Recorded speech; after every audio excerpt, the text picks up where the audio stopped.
ഉദ്ഘാടനം നിർവഹിക്കുന്ന ആദരണീയനായ കേരളത്തിൻ്റെ മുഖ്യമന്ത്രി, വേദിയിലുള്ള ബഹുമാന്യ സുഹൃത്തുക്കൾ, ഡെപ്യൂട്ടി മേയർ, വിവിധ ട്രേഡ് യൂണിയൻ നേതാക്കന്മാർ, വിവിധ സംഘടനാ ഭാരവാഹികൾ, ഗവൺമെൻറ്റിൻ്റെ വിവിധ വകുപ്പുകളുടെ തലവന്മാരടക്കം വേദിയിലുള്ള സുഹൃത്തുക്കളെ, സദസ്സിലുള്ള തൊഴിലാളികളായ ജീവനക്കാരായും എത്തിച്ചേർന്ന ബഹുമാന്യ സുഹൃത്തുക്കളെ, പ്രിയമുള്ളവരെ, ഇവിടെ സൂചിപ്പിച്ചതുപോലെ കഴിഞ്ഞ 10-15 വർഷക്കാലത്തെ ഈ മേഖലയിൽ, ഡയറക്റ്റ് സെല്ലിംഗ് മേഖലയിൽ തൊഴിൽ ചെയ്യുന്ന ജീവനക്കാരുടെയും തൊഴിലാളികളുടെയും അതോടൊപ്പം തൊഴിലാളി സംഘടനകളുടെയും സംരംഭകരുടെയുമെല്ലാം നിരന്തരമായ ആവശ്യമാണ് ഈ രംഗത്തേക്ക് ആവശ്യമായിട്ടുള്ള സംരക്ഷണം ഉറപ്പാക്കാൻ കഴിയുന്ന നടപടികൾ ഉണ്ടാകണമെന്നുള്ളത്. ഡയറക്റ്റ് സെല്ലിംഗ് മേഖലയിൽ ഇവിടെ നേരത്തെ പറഞ്ഞതുപോലെ തെറ്റായ മാർഗങ്ങളിൽ പ്രവർത്തിക്കുന്ന നിരവധിയായിട്ടുള്ള സംഘടനകളിൽ നിന്നും ഉപഭോക്താക്കളെ സംരക്ഷിക്കുന്നതിന് ഒരു സർക്കാർ സംവിധാനം ഒരുക്കുക എന്നത് നിരന്തരമായ ആവശ്യമായിരുന്നു. അത് യാഥാർത്ഥ്യമാകുന്ന ചടങ്ങായതുകൊണ്ട് തന്നെ വിവിധ മേഖലയിലെയും തൊഴിലാളി സംഘടനകളുടെയുമെല്ലാം ആയിരക്കണക്കായ പ്രവർത്തകർ ഇവിടെ ഈ പ്രഖ്യാപനത്തിൽ സാന്നിധ്യം വഹിക്കാൻ എത്തിച്ചേരുകയുണ്ടായി. ഞാൻ ദീർഘമായ ഒരു പ്രസംഗത്തിലേക്കൊന്നും കടക്കുന്നില്ല.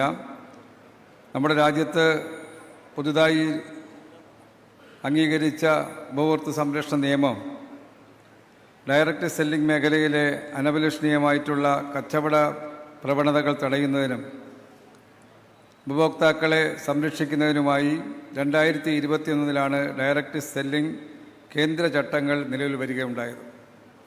ആ പ്രസ്തുത ചട്ടപ്രകാരം എല്ലാ സംസ്ഥാന സർക്കാരുകളും ഡയറക്റ്റ് സെല്ലിംഗ് മേഖലയെ നിരീക്ഷിക്കുന്നതിനും നിയന്ത്രിക്കുന്നതിനും ഒരു മോണിറ്ററിംഗ് സംവിധാനം രൂപീകരിക്കണമെന്ന് നിഷ്കർഷിക്കുകയുണ്ടായി. ഇതിൻ്റെ അടിസ്ഥാനത്തിലാണ് നമ്മുടെ സംസ്ഥാനത്ത് ഇത്തരത്തിലൊരു സംവിധാനത്തിലേക്ക് ഇന്നു മുതൽ മുന്നോട്ട് പോകാൻ തീരുമാനിച്ചത്. മോണിറ്ററിംഗ് അതോറിറ്റിയിൽ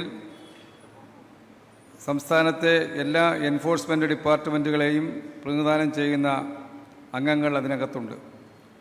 അതുപോലെ തന്നെ പല രൂപത്തിലുള്ള തട്ടിപ്പ് കണ്ടാൽ പോലീസിൻ്റെയും GST വകുപ്പിൻ്റെയും അവരിലേക്ക് ശ്രദ്ധയിൽ കൊടുക്കാൻ കഴിയുന്ന സംവിധാനങ്ങൾ ഇതിലൂടെ ഉറപ്പാക്കുന്നുണ്ട്. ഏതെങ്കിലും കമ്പനികൾ ഇതിൻ്റെ മറവിൽ നിക്ഷേപം സ്വീകരിച്ചാൽ ബഡ്സ് ആക്ട് വഴി നിയമ നടപടികൾ സ്വീകരിക്കാനും ഇതിനകത്ത് വ്യവസ്ഥ പറയുന്നുണ്ട്. അതുകൊണ്ട് തന്നെ ഇത് നമ്മുടെ ഈ മേഖലയെ, ഈ വ്യവസായ മേഖലയിൽ ഇന്ന് 10,000-കണക്കിന് ജീവനക്കാരും തൊഴിലാളികളും തൊഴിലെടുക്കുന്നൊരു മേഖലയാണ്. അതിനെ സംരക്ഷിക്കുന്നതോടൊപ്പം അതിലെ ശരിതെറ്റുകൾ ജനങ്ങൾ തിരിച്ചറിയാൻ കഴിയുന്ന തരത്തിൽ അത്തരം വിഷയങ്ങൾ പ്രസിദ്ധീകരിച്ചുകൊണ്ട് അതിനനുസൃതമായിട്ടുള്ള ഒരു ബോധവൽക്കരണ ക്യാമ്പയിൻ ഉൾപ്പെടെ നടത്തി ഈ രംഗത്തെ തൊഴിലെടുക്കുന്നവരെ സംരക്ഷിക്കുക എന്ന കാഴ്ചപ്പാടാണ് ഗവൺമെൻറ് സ്വീകരിക്കുന്നത്.